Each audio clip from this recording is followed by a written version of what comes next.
they had a gathering. King Simon and the family was going to host an event at the National Black Theater for the Straight Black Pride movement, and it got canceled. It got shut down because of pressure from the LGBT community. I guess they emailed the National Black Theater and told them that they didn't want them expressing their views on straight black pride at this theater. So the event got canceled. The brothers unfortunately couldn't do it. I'm out here with the sisters. I want to talk about it, and I'm glad I talked to. I wanted to talk to get a female perspective on this gay agenda that's being pushed. Perspective on this. Please elaborate on what I just said, sisters.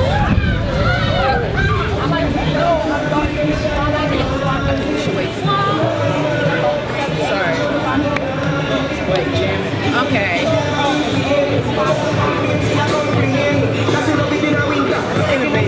Yeah, it is. That's innovative. You go to the mic though. Okay.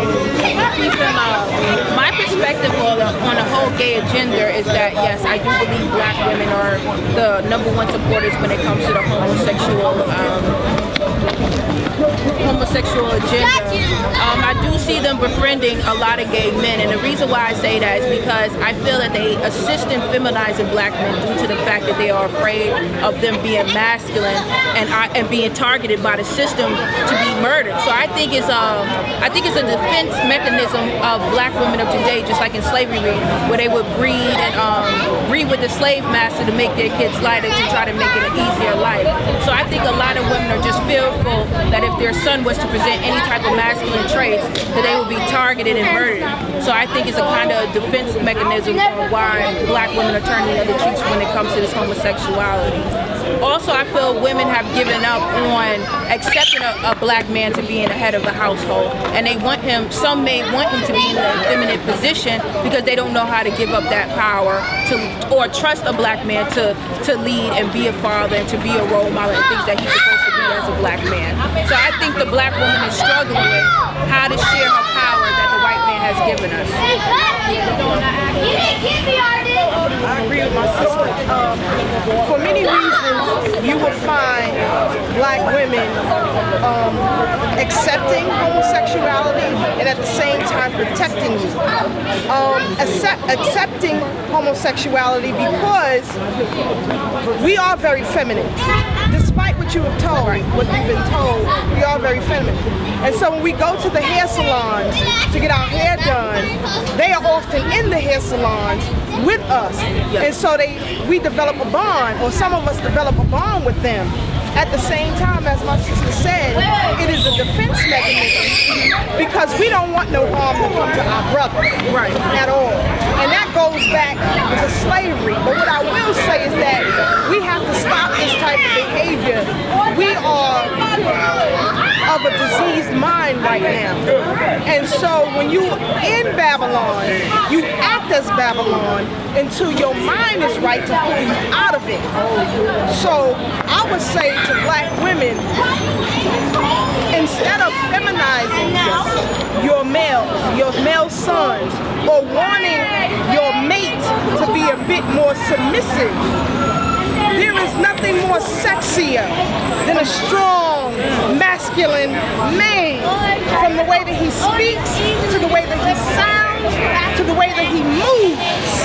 This is why your brothers are often under attack. So we have to stop that behavior. We have to look at it for what it really is. It's an feminization of our brothers, of our husbands, of our uncles and cousins. We have to stop that now. As you heard earlier, we've always had homosexuality around us. But we never let it permeate through our community. Now it's permeating through our community. We don't have control of our children the way that we should on any level. Otherwise, you would not find someone of an African hue standing outside shouting LGBT or whatever it's called these days. You would never find a black male doing that. Some of our greatest musicians, like a Luther Vandross, you never see him himself out there like that. We had standards. And so there's been such a large gap of education. I would say from 1980 until now, you have missed 2 generations that we have not educated properly. And so when you allow the oppressor to educate your child and to tell your child how they should behave with them as opposed to how they should, right now, they use our children as instruments of what I would call snitching. Right. Wherever your parents do, yes, just tell me, and we'll make it all right. We'll make it better. What kid wouldn't go for that? If I could do what I want in my mother's house, what child wouldn't go for that? I mean, we all been teenagers and young people before. Anything we did, you never let your parents find out about it. You wasn't that strong. Even brothers and sisters walking up and down the street. If you was doing something wrong, you're like, hold on, Miss So-and-so coming. Right. Or Mr. So-and-so coming. You don't have that from 1980 up until 2015. We've missed all of that. So I'm saying to black women, this is why it's very important that we educate ourselves properly first, before you even think about having a child, before you think about looking for a mate. That will come to you automatically. We are the automatic draw. I don't have to try hard to get a man. She don't have to try hard to get a man. We are a particular mindset. Once we get ourselves together, then we can get our community together. So I'm saying to all the sisters out there, change your mindset. Change. I know it's comfortable for you. It's nothing like having what they would call a gay friend. Right. I'm gonna tell you why. Because he won't try to sleep with you. He will protect you. You understand what I'm saying? He will teach you what I would call popular culture, which now is used as a gravity mechanism to pull our people in. You can name any reality show where black people are. There are no strong masculine men, and if they are, they make him seem like he's a beast. Right. You understand what I'm saying? So it's a culture in which we live. No conscious sisters. Absolutely. They don't represent our culture in the reality show. Absolutely. Yeah. Right. And when you look at the executive producers and the production company, they're all effeminized homosexuals from another culture. Absolutely. Facts. Absolutely. And something you got to think about, because that last statement you made seems to be crossing a little bit of seems to be an OnlyFans type of statement. Okay. Go ahead. Go ahead. Yeah, when you said, when you were talking about how it's not, how you were saying it's not wrong to have a gay friend because you said they won't I said it's do easier. Easier? Right. Okay, the thing you said after that was they won't do anything to you. How did you say that? They won't sleep with They're not trying to sleep with you. They're not trying to sleep with you. At the same time, And you said, and you they want to take on your identity. So they want to get close to you. And so anybody who wants to befriend you, who is friendly, of course you're going to welcome into your cycle. But here's the thing. You see, as straight men, which is one of the main reasons we need to have this straight black pride movement, that's one of the comments that's one of the things we've been hit with as black men, heterosexual black men, for so long.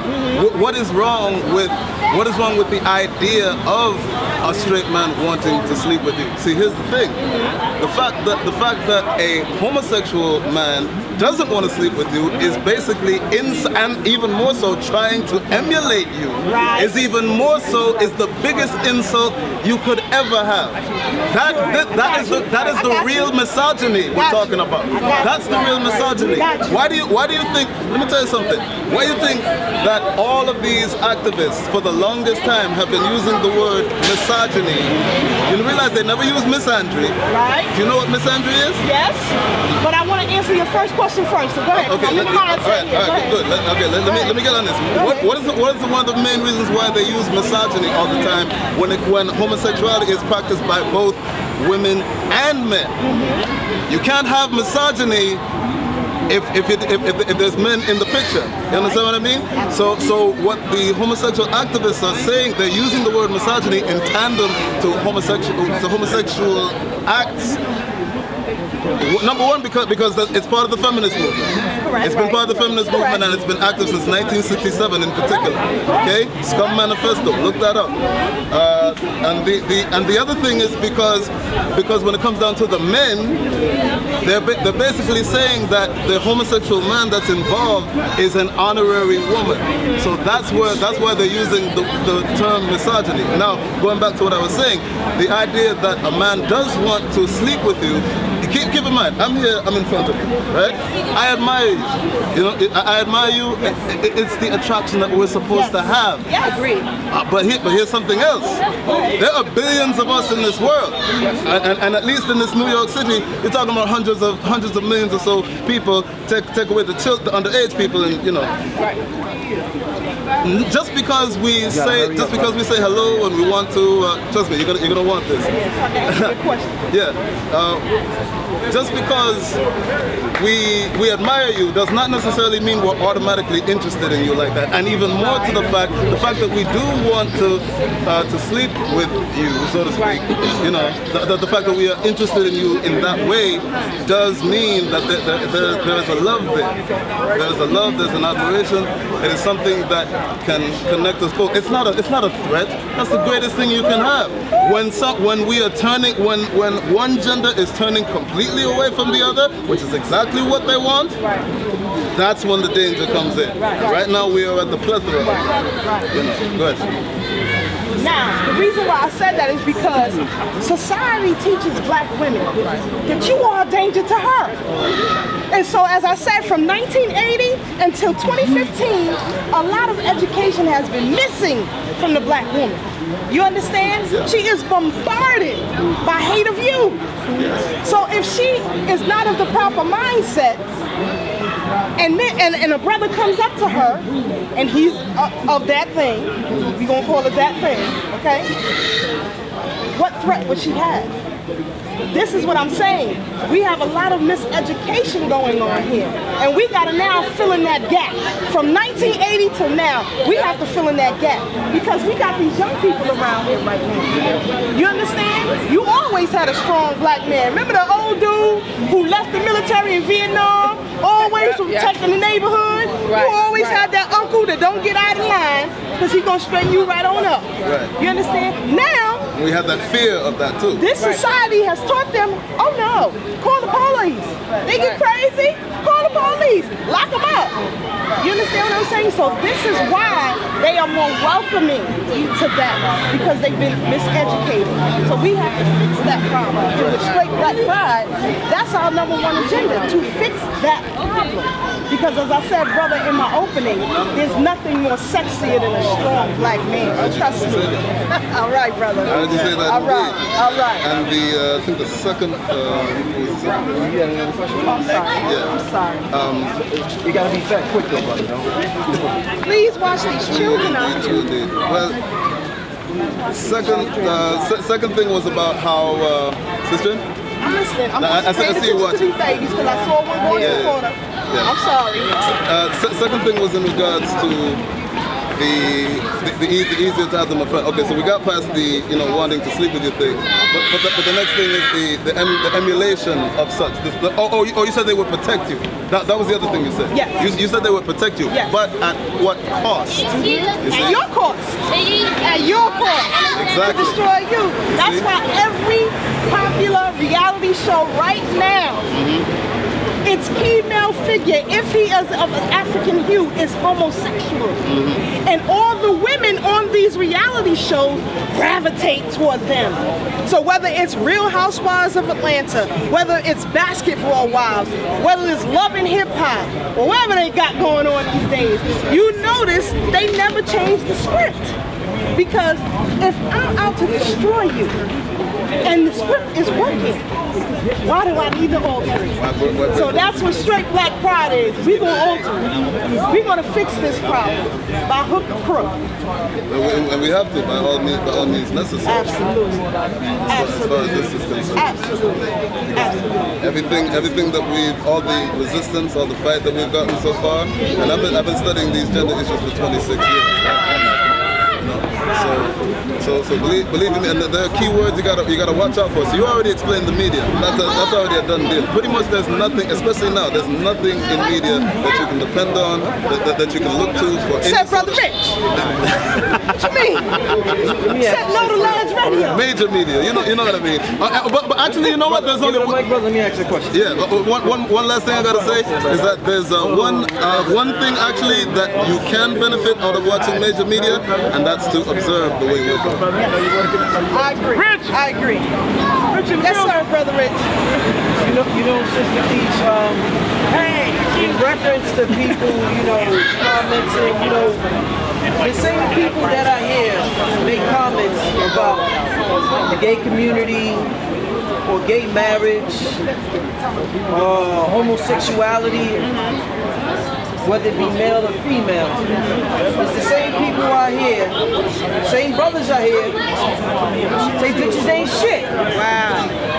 Ain't the bitches ain't shit mentality the precursor to homosexuality? Absolutely. And vice versa? Absolutely. Because women feel like these niggas ain't shit out here. Ain't no good men left.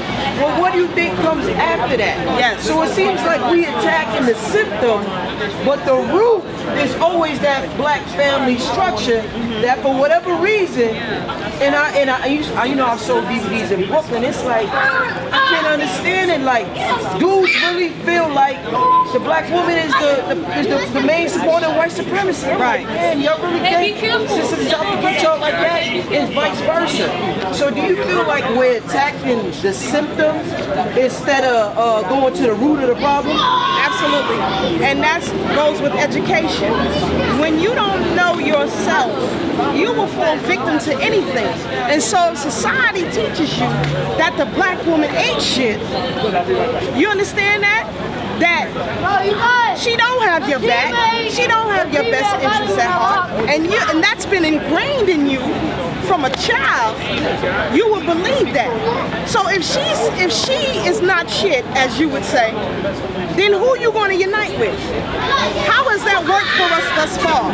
Whether you move outside of your race or you delve into this homosexual thing, which is even more deadly, how is that beneficial to you? You understand what I'm saying? And part of the problem is, in a lot of these households, there aren't strong black men to make that relevant. You understand what I'm saying? My husband learned from his uncle and his father and his brothers and the strong men in his community what strong black manhood is. I learned from my mother and my grandmother and my aunts what strong black womanhood really is. How to make a relationship work. How to keep it successful. How to have other people look at you and want to be just like you. When people see me and my husband and they see how we've been together for 17 years and yet our relationship still look fresh and young and new. That's not something that we just figured out on a whim. We were raised into this. My father loved my mother until the day she left this earth. You understand what I'm saying? My husband's mother was loved. So they knew that right out the gate, this is what you have to do. And what has happened now is we have a lot of blurred lines. A lot of things getting twisted. There are certain things I know I can do, will not do. That is man's work. That's why I have a husband. Are you crazy? If I'm with my husband, you can't approach me unless you speak to him first. You understand that? Because I don't want him disrespected in any light. You understand? If I treat him with the utmost respect, I want you to treat him with the utmost respect. The same with me. You can never come to me crazy. Even though Brother Rich will tell you, I'm always out here by myself. But best believe, if I ring this phone, all hell is going to break loose. You do not want to mess with Mr. Forrester's wife. Be clear on that. So I'm saying we have a lot of blurred lines that have to be straightened out. We have a lot of work to do as far as re-educating our people. But what I did notice is that when we marched to the Adam Clayton Powell State Building, people who were walking in the street came and joined us. So apparently there's something in that memory that tells them this is right. Why would they walk with us? Why would they start shouting straight black pride? Because there's something in that memory that's saying, wait a minute, something is wrong here. They saying something right. They don't know us from a can of paint, but they came marching with us. You understand what I'm saying? So we have to change this mindset. What's beautiful about the straight black pride movement, as my brother said earlier, is people from all different walks of life, whether you're Christian, Muslim, Hebrew Israelite, Moor, whatever you want to call yourself. I don't get caught up in labels. I'm not playing that game. I don't play that game. We are more than that. We are more than just a label. We are the mothers and fathers of this world. We are more than just specific labels. We are all of it. It is encompassed in us. So now, I want everybody who's listening, anybody who's watching, to look deep within yourself and say, wait a minute. Do I love myself? Forget if you love your family. You may have issues with family members, but if you love yourself as a black woman and take care of me and let me do what I need to do, he does what he needs to do, and we make this thing work. And you make it happen together. That's most important. Together. That's why I had to go to Jamaica and get me a husband. Y'all playing games. You understand? I want to answer the brother Richard's question just as well, because one thing to keep in mind is that you have to pay attention to who is speaking. Because I'm going back to the whole thing about the bitches ain't shit type of thing. You see, because the lament that's going on in regards to black women is comes. Well, first of all, the root goes all the way back to our conditioning from slavery. You know, that's first and foremost most important thing to remember. Then, as you know, time went on, you know, we figured we were strong back in the 70s and the 80s, 90s. There was a major glimmer of hope with the conscious community and whatnot. Now things have gone completely out of whack. But here's the other thing. You have to keep in mind that it's not that it has come down to a point, and ever since slavery, that the black woman is being used as a tool of white supremacy against their men. That is a fact. But the fact that brothers are strong enough and bold enough and politically incorrect enough to speak their minds on these matters and basically give it, basically speak hard and true, without pussyfooting over the whole thing, is not a matter of hatred or rancor toward black women. That depends on the individual. You have to watch the character of the brother. But other than that, on the surface, it's like, is it true or is it not? And the other thing is that, I mentioned the word misandry earlier, right? And you say you know what that is. That was a word most people have only been just discovering over the past 7 years, 7 to 8 years. You see. Basically, when we're pitted against each other, when the black man is, you remember the song "If I Were a Boy" by Beyonce? No. Yeah, I heard it. I don't listen to her. Okay, see, I can't quit with Beyonce. This is okay. Now we know we're dealing with a warrior right here. Now we know we're dealing with a strong warrior sister right here, because she eliminates that from anything. I, as one who has to study, I don't listen to her stuff, but I'm aware of it. Yes. She's been propagating the anti-male hatred ever since the second album from Destiny's Child. And if I were a boy, the reason I bring up if I were a boy, the question is, what if you were a boy? Have you, as a black woman, experienced massive police brutality? Nope, I don't have a penis. I don't have none of that, so I couldn't tell you. You see? I can't tell you. Well, of course, I'm not asking you. Give it a mic. I only got a short time. I got to interview her. Dig that. But I hope you got the points, and never to discredit what I'm saying, because what I'm saying is very important to you just as well. Give thanks. What's your name, brother? Keisha. All right. Keisha, one last question, sister, because I know it's getting late and we all got to go. there's a lot of young sisters out here that want to, you know, they see certain positions that weren't available to women, that, you know, women had to break down certain barriers in this country, and they want to be a part of something. So the first thing they look to, or the first thing that pops up in their mind because they hear so much on television, is feminism.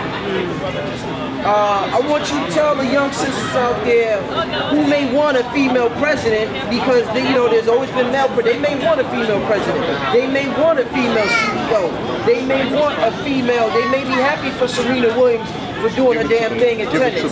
But some people feel as though they're getting woman empowerment confused with feminism. I don't know. I don't even know the right word to use. But for the young sisters who are thinking about joining the feminist movement, the brother just mentioned Beyonce. She you pushes that word a lot, feminism. Could you talk to the young black sisters out there about what feminism is all about? It's a mechanism that you should stay completely away from. One, because you didn't create that system. It has never worked for black women. It's actually worked against you. And let me say this, when Sister Tawana Brawley was kidnapped and raped in 1987, where were the white feminist movement then? When Michelle Williams was kidnapped and raped in West Virginia, where were the white feminist movement? When Lavinia Johnson in the military murdered, raped, and brutalized, the worst case I've ever read in my life was that of Lavinia Johnson. Where was the black feminist movement? Right now, black women can't even afford to live in the city of New York. Where is the white feminist movement? If you claim that we're your sistren, why aren't you fighting for us? That we can have land and decent housing here in this city. But you notice the white feminist movement, they'll fight with the gay community. They with you. You understand? When we getting murdered, when our children, and particularly our young girls, because we get a lot of marches and a lot of fanfare when our brothers get shot down and murdered in these streets. But there's no fanfare and there's no marches for black women who are getting murdered out in these streets. Where is the white feminist movement? So it has never worked for you. You cannot continue to join institutions that you, one, did not create, and two, will never work for you. And one of the problems we have is we don't pool our resources, and I mean our finances, together to make things happen. See, we shouldn't have a problem here at the National Black Theater. How many black women or black men are calling local politicians and saying, look, we are being harassed out here. We paid for an event to take place at the National Black Theater, and nobody is fighting for us. Why are we writing these congressmen and council persons that you elected? Didn't elect it, you selected. Let me be clear with my words. You selected in office, what's up, Haru, to represent you, and you get nothing in return. So the white feminist movement will never work for black women. It never has, it never will. When you go back and you study the works of Maria Stewart or Sojourner Truth, when they spoke out against the white feminist movement, it never will work for you, so stay away from that. What you need to do is join Straight Black Pride. I can help you with that. I'm Keisha, I'm with the United African Movement. You can catch me and various speakers from around the world every Wednesday at 1061 Atlantic Avenue in Brooklyn. Any and every Wednesday we hold lectures, and they are absolutely free for you. As long as you black, you get in free. If you not, we're gonna meet you at the door and it's gonna be a problem. So don't even try it. Y'all have a good night. Peace. Thanks. I got you.